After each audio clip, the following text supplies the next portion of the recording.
ऋषि मुनियों की पावन धरती, देश धर्म का नाता है। कहते सारे लोग यही हैं, गो हमारी माता है। जाग उठो ओ भारतवासी, जाग उठो ओ भारतवासी, गो पर छुरियां चलती हैं। बंद करो गो माँ की हत्या, सारी जनता कहती है। बंद करो गो माँ की हत्या, सारी जनता कहती है।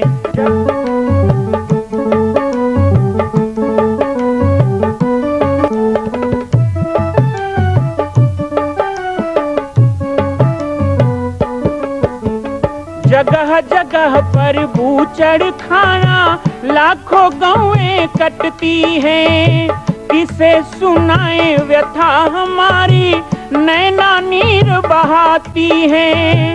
रक्षा करना गौ माता की, रक्षा करना गौ माता की, गीता ज्ञान सिखाती है। बंद करो गो माँ की हत्या, सारी जनता कहती है। बंद करो गो माँ की हत्या, सारी जनता कहती है।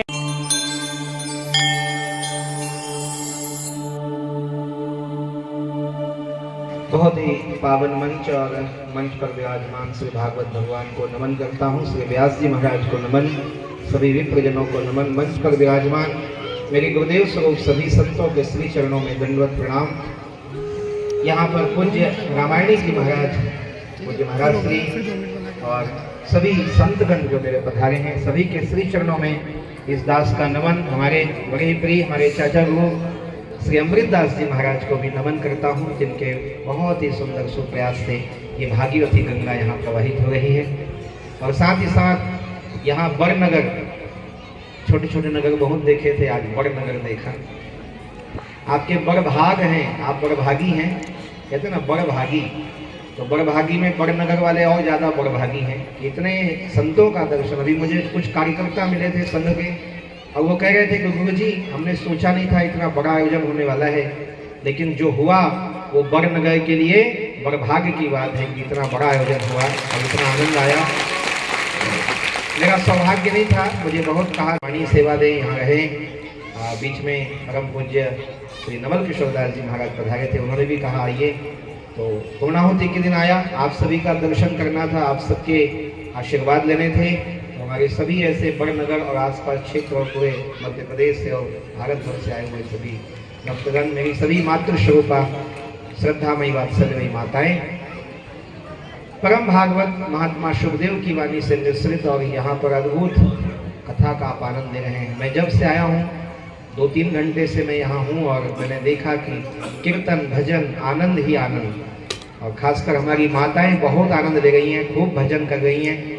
ये जीवन का आनंद है, इसे खूब लूटना चाहिए, क्योंकि एक दिन हम लुट जाएंगे। जीवन कुछ रहना नहीं, एक दिन हम लुट जाएंगे, तो फिर लूटने का मौका नहीं मिलेगा। ये जो आप आनंद लूट रहे हैं ना, ये बहुत महत्व का है। देखिए संसार में गरीबी आएगी तो एक दिन अमीरी भी आएगा, अमीरी आएगी तो वो भी गरीब हो सकता है। अमीरी गरीबी का कोई भरोसा नहीं। लेकिन ये जो सत्संग है ना, ये बहुत मुश्किल है। उमा संत समागम सन्न लाभ कछुआन, ये नहीं मिलता है। इसको हम तब समझते हैं जब हाथ से निकल जाता है मौका, लेकिन अभी मौका आपको मिला भी है और आप आनंद ले भी रहे हैं। किसी ने बहुत अच्छी बात कही, ना अमीर रहना ना गरीब रहना, ना अमीर रहना। कुछ लोग अमीरी मांगते हैं, ऐसे लोगों को भी बता दें कि अमीरी ही संसार में सब कुछ नहीं होता है। और वैसे भी बहुत लोग धन के अमीर होकर मन के गरीब होते हैं, तो उनको अमीर नहीं कहते हैं। इसलिए कह दें, बहुत अच्छी बात कही, ना अमीर रहना ना गरीब रहना, ना अमीर रहना ना गरीब रहना, जब भी रहना तो ऐसे संतों के करीब रहना, ऐसे संतों के और ऐसे भगवान के करीब रहना। तो करीबी बना के रखो संतों से, करीबी बना के रखो सत्संग, करीबी बना के रखो अपने मठों से, हमारे विप्रजनों से। तो ये जीवन में रंग लाएगा संस्कारों का, क्योंकि आज तो रंग का दिन है। आज बहुत सौभाग्य है, देखिए 2-2 रंग का दिन है। एक तो आज बसंत पंचमी है। बसंत से ही, ये बसंत पंचमी का अर्थ होता है कि हमारा रंग उत्सव प्रारंभ हो गया। आज से तो रंग बिरंगा मौसम आने वाला है। तो ये रंग पंचमी और बसंत पंचमी, माता सरस्वती का ये पर्व, आज हमारे बहुत से सिद्ध संतों ने यहाँ धुनी तपा है, बगन गए के धरती को धन्य किया है अपनी तपस्या से। तो एक तो आज बसंत पंचमी है, जिसका कोई अंत ना हो उसे बसंत कहते हैं, लेकिन जिसका आदि अनादि अंत ना हो उसे संत कहते हैं, जो आपके यहाँ विराजे हुए हैं। एक तो बसंत पंचमी है, और एक बड़ा पर्व है आज। क्या बड़ा पर्व है? 26 जनवरी तो है, पर क्या चीज कहते हैं? तो ये हमारा जो देश है, इस देश के प्रति, राष्ट्र के प्रति जो हमारी चिंतन है, हमारा जो जिम्मेदारी है, उसको जगाने वाला ये दिन है 26 जनवरी। आज के दिन हम केवल तिरंगा लहरा लें, आज के दिन हम भारत माता की जय बोल लें, केवल ये पर्व नहीं है, बल्कि आज के दिन हमें ये भान होना चाहिए कि ये भी रंग का पर्व है। माए मोहे रंग दे बसंती चोला, जिस चोले को पहन शिवाजी। ये शिवाजी का चोला, ये लक्ष्मीबाई का चोला, ये देशभक्तों का चोला। और संत क्या होते हैं? देश के सच्चे सिपाही और प्रहरी कोई होता है तो वो संत होता है, पहला सिपाही संत होता है। तो आज 26 जनवरी ये हमारा राष्ट्रीय पर्व है। ये राष्ट्रीय पर्व तिरंगा का पर्व, देश के लिए गणतंत्र का पर्व, हम सब के लिए एक संदेश लेके आता है कि एक तो हमें अपनी अस्मिता और अपनी पहचान बना के रखनी चाहिए, क्योंकि धर्म जिसके जीवन में नहीं है वो पशु समान है। लेकिन कोई धार्मिक भी हो, लेकिन राष्ट्र प्रेम जीवन में ना हो, मिला है तो मैं समझता हूँ ये प्रयाग बन गया, ये संगम बन गया हम सभी के लिए। और हम लोग आज के दिन अपने देश के प्रति गर्व करना चाहिए, वीर शहीदों का सम्मान करना चाहिए।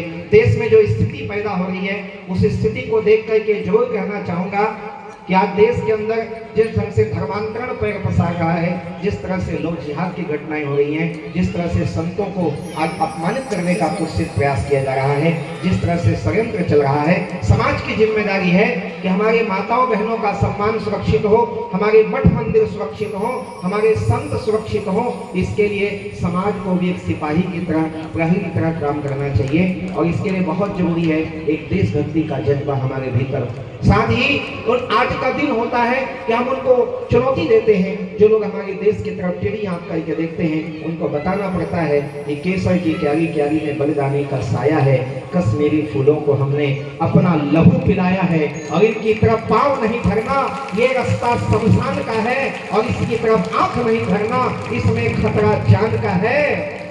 इस देश के टुकड़े करने का जो लोग ख्वाब देखते हैं, ऐसे लोगों को बताना होगा कि तुमने शीश टिका रखा है अमेरिका के जूते पर, और हम तो जंग लड़ा करते हैं अपने ही बलबूते पर। हमारा देश क्या है? ये वीर जवानों का जोश का जज्बा का, यहाँ की छत्राणी, यहाँ की वीरांगनाएं, यहाँ की वो वीरांगनाएं, वो आग में जौहर में जलने वाली वीरांगनाएं हो, या हाथों में तलवार लेके लक्ष्मीबाई की तरफ मैदान में कूदने वाली वीरांगनाएं हो, हमारी देश की माताएं, हमारी वीरांगनाएं। लेकिन इस देश में आज क्या हो रहा है?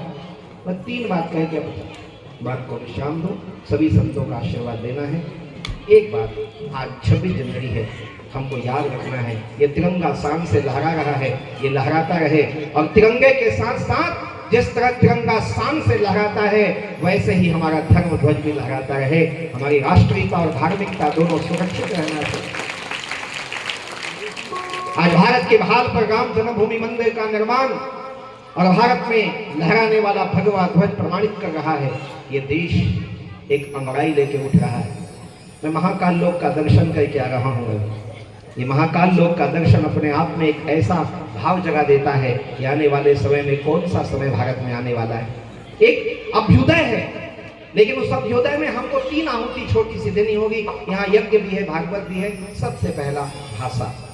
मैं सभी से आज निवेदन करने आया हूँ। एक छोटा सा बालक हूँ, छोटा सा नाम भी है राम बालक दास। जहाँ संतों के बीच बैठ जाता हूँ तो बालक भी हूँ, दास भी हूँ। और आया भी कहाँ से? छत्तीसगढ़। छत्तीसगढ़ मतलब वो मध्य कौशल, जहाँ माता कौशल्या का जन्म हुआ, राम का ननिहाल। और अभी महाराज जी कथा बता रहे थे सुदामा जी की मैं सुन रहा था, सुदामा जी गए थे द्वारका, भगवान कृष्ण की 16,108 पटरानी, 8 पटरानी मुख्य हैं भगवान की, अष्ट पटरानी। उस अष्ट पटरानी में सत्या नाम की जो रानी है, सत्या नाम की जो भगवान कृष्ण की पटरानी, पूरा छत्तीसगढ़ राम का ननिहाल और कृष्ण का ससुराल है ना। कृष्ण का हमारे दामाद है, आपके भगवान होंगे कृष्ण, हमारे दामाद है जमाई बाबू हमारे।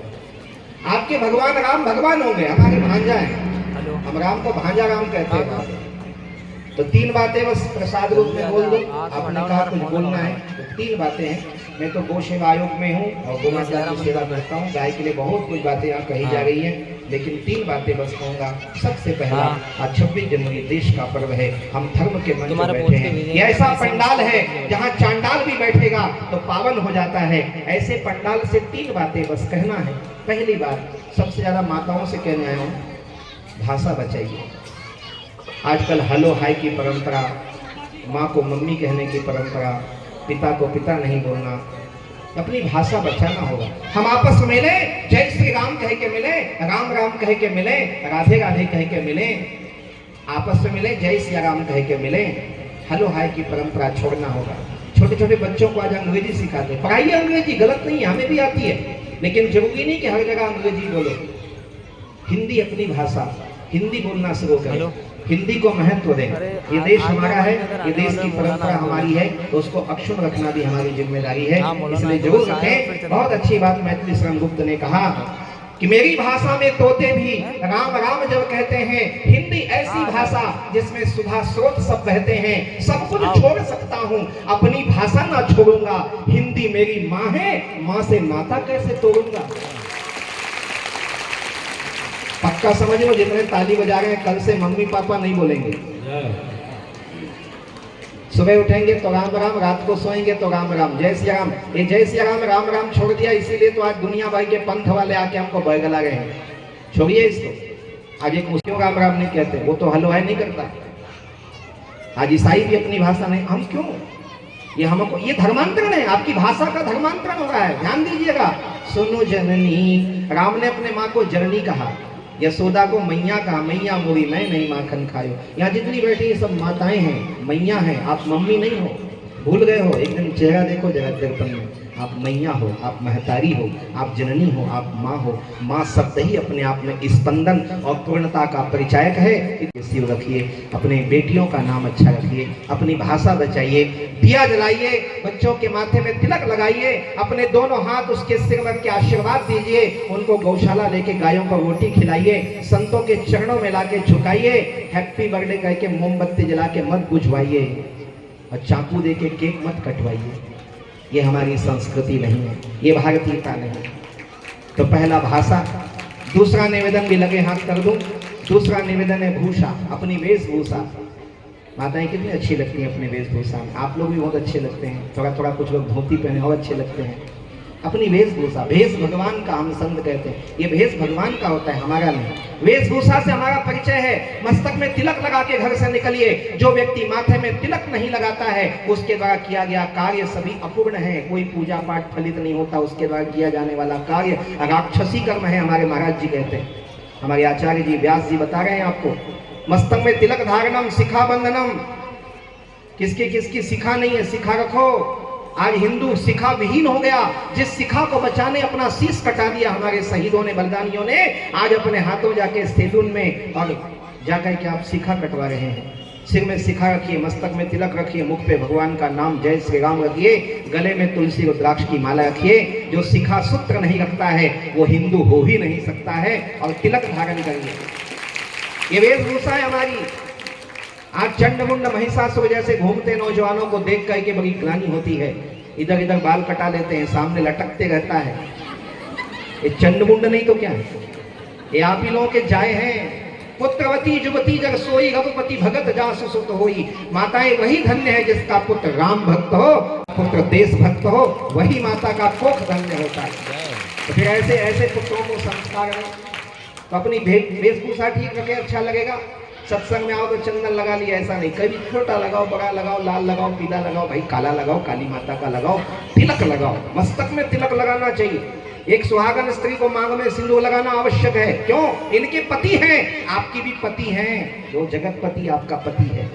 इसलिए मस्तक में तिलक धारण करें, शिखा सूत्र रखें, वेशभूषा ठीक रखें, पहना ओढ़ा अच्छा लगना चाहिए, मनुष्य टाइप तो लगना चाहिए, आदमी दिखने में शरीफ लगना चाहिए। आप फटा चिथड़ा पहन के घूमते रहते हैं, समझ ही नहीं आता ये आदमी कैसा है।